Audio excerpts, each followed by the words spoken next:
यार मेरी गुजारिश सुन, मैं तो आप लोगों से चुप नहीं कीजिए।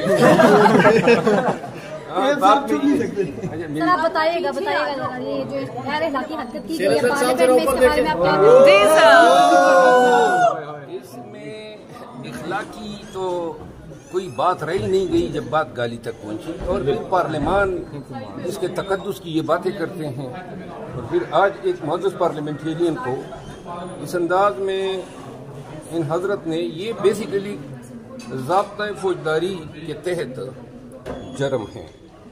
और अब हम यही सोच रहे हैं कि चीमा साहब के खिलाफ FIR दर्ज करें, और ये स्पीकर साहब के साथ भी एक हमारी टीम बैठी हुई है, लेकिन ये मशावरत तरताजगुल और दीगर मेंबरान पार्लियामेंट से की कि चूँकि उन्होंने वो लब के हैं हमलावर होने के लिए गालियाँ दी है, तो ये एजाल्ट और क्रिमिनल इंटिमिडेशन के उम्र में। सर जब तक ये नहीं इनको मेंबरशिप कैंसिल नहीं करते या जो FIR वगैरह नहीं करते, तो आप बाइकआउट करेंगे असेंबली से?